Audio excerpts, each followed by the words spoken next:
ನಾನು ಏನೋ ಭಾಳ ಆಟ ಆಡೋದು, ಹೋಗೋದು, ಎಜುಕೇಷನ್ ಮಾಡೋದು, ಈ ಎಲ್ಲ ಕೆಲಸ ನನಗೆ ಅಂದರೆ ಇದರಲ್ಲಿ ನನ್ನ ಲಕ್ಷ್ಯ ಹೆಚ್ಚಿಗೆ. ಕೊನೆಗೆ ಹಾಗೂ ಹೀಗೂ ಮಾಡಿ 69ರಲ್ಲಿ ಬ್ಲಾಕ್ ಪ್ರೆಸಿಡೆಂಟ್ ಆದೆ, ಸಿಟಿ ಗುಲ್ಬರ್ಗದು.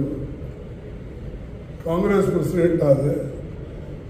ಅದಾದಮೇಲೆ ನಮ್ಮ ವೈಸ್ ಪ್ರೆಸಿಡೆಂಟ್ KPCCದಾದೆ. ಆಮೇಲೆ KPCC ಅಧ್ಯಕ್ಷನೂ ಆದೆ. ಆಮೇಲೆ ಬಾಕಿದ್ದೆಲ್ಲ ಕೆಲವು ಹೇಳಿದ್ದಾರೆ, ಅದ್ರಾಗ ಅನೇಕ ಸತ್ಯಾಂಶಗಳಿವೆ. ಅಲ್ಲಿಂದ ನಾನು CLP ಲೀಡರಾಗಿ ಸರ್ಕಾರವನ್ನು ತರೋಕ್ಕೆ ಎಲ್ಲ ಪ್ರಯತ್ನ ಮಾಡಿದೆ. ಬಂತು ಸರ್ಕಾರ. ಬಂದ ಕೂಡಲೇ SM ಕೃಷ್ಣ ಅವರು ಮುಖ್ಯಮಂತ್ರಿಗಳಾದರು. ಅವರು ಬಂದು ನಮಗೆ ಸೇರಿದ್ದೇ ಒಂದು 4 ತಿಂಗಳ ಮುಂಚೆ ಸೇರಿದ್ದಾರೆ. ಇದು ನಮ್ಮ ಸೇವೆ ಎಲ್ಲ ಸ್ವಾಮೀಜಿ, ನಮ್ಮ ಸೇವೆ ಎಲ್ಲ ನೀರಾಗೋಯ್ತು. ಇದು ಏನಪ್ಪ, 1 ವರ್ಷ ನಾವು ದುಡಿದೇವೆ, 5 ವರ್ಷ ದುಡಿದೇವೆ, 4 ತಿಂಗಳಾಗ ಬಂದ ಮನುಷ್ಯನಿಗೆ ಸಿಗ್ತಲ್ಲ ಅಂತ ಅನಿಸ್ತು. ಹಾಗೆ ಅನೇಕ ಕಥೆಗಳು ಈಗ ಬೇಡ ಅದು ಹೇಳೋದು. ಅದಕ್ಕಾಗಿ ಎಲ್ಲನೂ ಹೇಳ್ಕೊತ ಒಂದೇ ದಿವಸ ಹೋದ್ರೆ ಚೆನ್ನಾಗಿರಲ್ಲ. ಸೊ ನಾ ಹೇಳೋದೇನೆಂದರೆ, ಕಷ್ಟನೂ ಪಡಬೇಕು, ನಾವು ದುಡಿಬೇಕು. ಬಟ್ ನಮ್ಮ ಯಾವುದೇ ಒಂದು ಮನಸ್ಸಿನಲ್ಲಿ ಒಂದು ದುರಾಶೆ ಇಟ್ಟುಕೊಂಡು ನಾವು ನಡಿಬಾರ್ದು. ನಿಮ್ಮ ದುರಾಶೆ ಇತ್ತು ಅಂದರೆ ನಿಮಗೆ ಏನೂ ಸಿಗಲ್ಲ. ನಿಮ್ಮ ಮನಸ್ಸಿನಾಗ ಏನಿರ್ತದೆ ಅದು ಮಾಡೋಕ್ಕೂ ಆಗಲ್ಲ.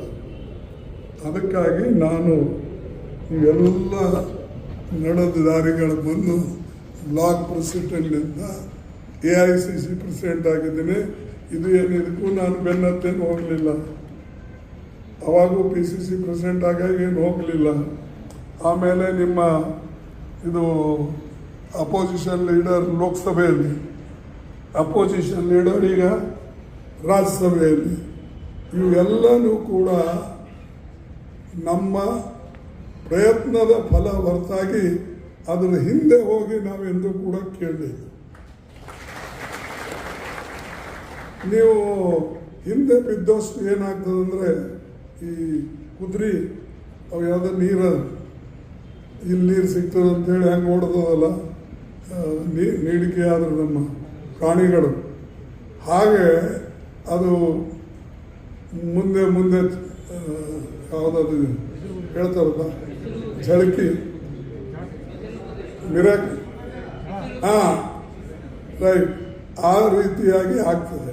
ಆದರೆ ನೀವು ಡಿಟರ್ಮೈನ್ ಮಾಡಿ, ಬರಲಿ ಏನೇ ಬರಲಿ, ನಾನು ಇಂಥ ಕೆಲಸ ಮಾಡೇ ತಿರ್ತೀನಿ ಅಂತಕ್ಕಂಥದ್ದು, ಅದು ಪ್ರಾಮಾಣಿಕವಾಗಿ ಮಾಡ್ತೇನೆ, ಸಮಾಜಕ್ಕಾಗಿ ಮಾಡ್ತೇನೆ, ಚಿಕ್ಕಂಥ ನಮಗೇನು ಒಂದು ಅವಕಾಶ ಇರ್ತದೆ, ಮಾನವ ಕುಲಕ್ಕಾಗಿ ಮಾಡ್ತೇನೆ ಅನ್ನತಕ್ಕಂಥ ಭಾವನೆ ನಿಮ್ಮಲ್ಲಿ ಮೂಡಿದರೆ ಖಂಡಿತವಾಗಿ ನೀವು ಯಶಸ್ವಿ ಆಗ್ತೀವಿ ಅಂತಕ್ಕಂಥ ಮಾತನ್ನು ಹೇಳಿ ಒಂದು ಸಾಕಷ್ಟು ಸಮಯ ಆಗಿದೆ, ಕ್ಷಮಿಸಬೇಕು. ನಾನು ಈಗ ಹೋಗಬೇಕಾಗಿತ್ತು.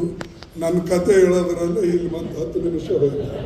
ಅದಕ್ಕಾಗಿ ದಯವಿಟ್ಟು ನಿಮ್ಗೆಲ್ಲರೂ ಕ್ಷಮೆ ಕೇಳಿ ನನಗೆ ಮುಂದೆ ಹೋಗೋಕ್ಕೆ ಅವಕಾಶ ಮಾಡಿಕೊಡ್ಬೇಕು ಅಂತ ಹೇಳಿ ಪೂಜ್ಯ ಸ್ವಾಮೀಜಿಯವರಿಗೆ, MB ಪಾಟೀಲ್ರಿಗೆ, ನಿಮ್ಮೆಲ್ಲರಿಗೆ ಶಾಂತ ರೀತಿಯಿಂದ ಕೇಳಿದಕ್ಕಾಗಿ ನಾನು ನಮಸ್ಕರಿಸಿ ನನ್ನ ಮಾತು ಮುಗಿಸ್ತೇನೆ. ಜೈ ಹಿಂದ್. ದಯವಿಟ್ಟು ಕುತ್ಕೋಬೇಕು. ಇನ್ನೂ ಕಾರ್ಯಕ್ರಮ ಇದೆ, ದಯವಿಟ್ಟು ಎಲ್ಲರೂ ಕುತ್ಕೋಬೇಕು.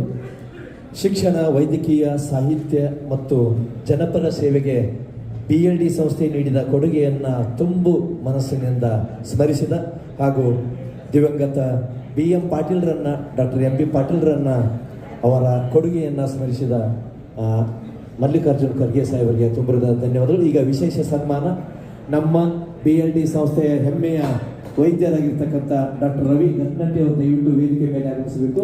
ಈ ನಾಡು ಕಂಡ ಶ್ರೇಷ್ಠ ಹೃದಯ ಶಸ್ತ್ರಚಿಕಿತ್ಸೆಗಳು ದಯವಿಟ್ಟು ಒಂದು 5 ನಿಮಿಷ ಕೂತ್ಕೋಬೇಕು.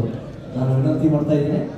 ಡಾಕ್ಟರ್ ರವಿ ಗಟ್ನಟ್ಟಿ ಅವರು ಮೂಲತಃ ಮುಧೋಳದವರಾಗಿರ್ತಕ್ಕಂಥ ಇವರು 2003 ನಮ್ಮ ಪ್ರತಿಷ್ಠಿತ BLD ವೈದ್ಯಕೀಯ ಮಹಾವಿದ್ಯಾಲಯದಲ್ಲಿ 2 ವರ್ಷದಿಂದ ಸೇವೆಯನ್ನು ಸಲ್ಲಿಸ್ತಾ ಇದ್ದಾರೆ. ಕೇವಲ 2 ವರ್ಷದ ಒಳಗೆ 403 ಜನರಿಗೆ ಹೃದಯ ಚಿಕಿತ್ಸೆಯನ್ನು ಮಾಡಿದಂತಹ ಸಾಧನೆ ಇವರಿಗಾಗಿದೆ. ಅದರಲ್ಲಿ 175 ಜನರಿಗೆ ಬೈಪಾಸ್ ಸರ್ಜರಿಯೂ ಕೂಡ ಮಾಡಿದ್ದು ಇವರ ಸಾಧನೆಗೆ ಇನ್ನೊಂದು ವಿಶೇಷ. ಇವರ ಇನ್ನೊಂದು ಅದ್ಭುತ ಅಂತಂದ್ರೆ ಮೊನ್ನೆ ಜುಲೈ 17ರಂದು 84 ವರ್ಷದ ವಯೋವೃದ್ಧರಿಗೆ ಹೃದಯ ಶಸ್ತ್ರಚಿಕಿತ್ಸೆ ಮಾಡಿಸಿದ್ದು. ಈ ವಯಸ್ಸಿನಲ್ಲಿ ಬಹುಶಃ 84 ವಯಸ್ಸಿನಲ್ಲಿ ಸ್ಟಂಟ್ ಹಾಕೋದೇ ಕಷ್ಟ. ಅಂತದರಲ್ಲಿ ಎಂಡೋಸ್ಕೋಪಿ ಹಾರ್ಟ್ ಸರ್ಜರಿ ಅನ್ನುವಂತ ನೂತನ ಸರ್ಜರಿಯ ಮೂಲಕ ಮರುಜೀವನ ಕೊಟ್ಟಂತವರು ಡಾಕ್ಟರ್ ರವಿ ಕತ್ತಂಡಿ. BLD ಸಂಸ್ಥೆಯ ಪರವಾಗಿ ಅವರಿಗೆ ತುಂಬ ಅಭಿನಂದನೆಯನ್ನು ಸಲ್ಲಿಸ್ತಾ ಇದ್ದೀವಿ. ಈಗ ಇಂದಿನ ಕಾರ್ಯಕ್ರಮದ ಪರಮ ಪೂಜ್ಯರ ಶ್ರೀಮನ್ ನಿರಂಜನ ಪ್ರಣವಸ್ವರೂಪಿ ಶಿವಾನುಭವ ಚರಮೂರ್ತಿ ಶಿವರುದ್ರ ಮಹಾಸ್ವಾಮಿಗಳಿಗೆ BLD ಸಂಸ್ಥೆಯ ಪರವಾಗಿ ಭಕ್ತಿಪೂರ್ವಕವಾದಂತಹ ಒಂದು ಗೌರವ ಸಮರ್ಪಣೆ. ದಯವಿಟ್ಟು ಸನ್ಮಾನ್ಯ ಡಾಕ್ಟರ್ MP ಪಾಟೀಲ್ ಸಾಹೇಬರು ಅದನ್ನು ಸ್ವೀಕರಿಸಲಿಕ್ಕೆ ನಾನು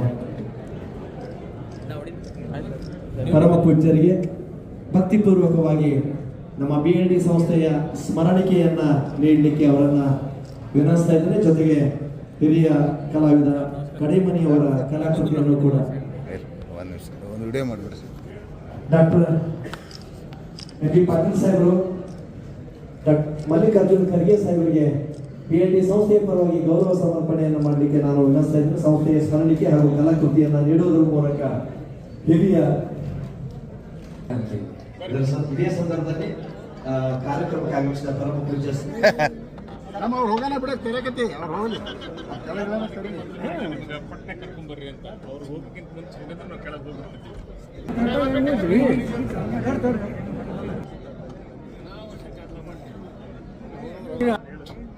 ಅವ್ರ ಒಳಗೆ ಗೇಟ್ ಇಳಿದ್ರಲ್ಲ ಸಾಮಾನ್ಯ ಅವರು ಭಯಂಕರ ಅರ್ಜೆಂಟ್ ಕೆಲಸ ಇದ್ದಾರಗತ್ತೆ ಅವ್ರದ್ದು ಇನ್ನೂ ಖರ್ಗೆ ಅವರ ಸ್ಪೀಚ್ ಮುಗಿತಿದ್ದಂಗೆ ಎದ್ದು ಬಿಟ್ಟರು.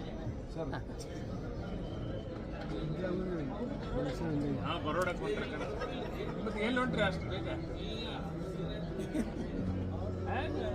ಶಾಂತ ನೀವು ಎದ್ದದಕ್ಕೆ ಇಡೀ ಸಭಾಂಗಣ ಹೋಗ್ಬಿಟ್ರು.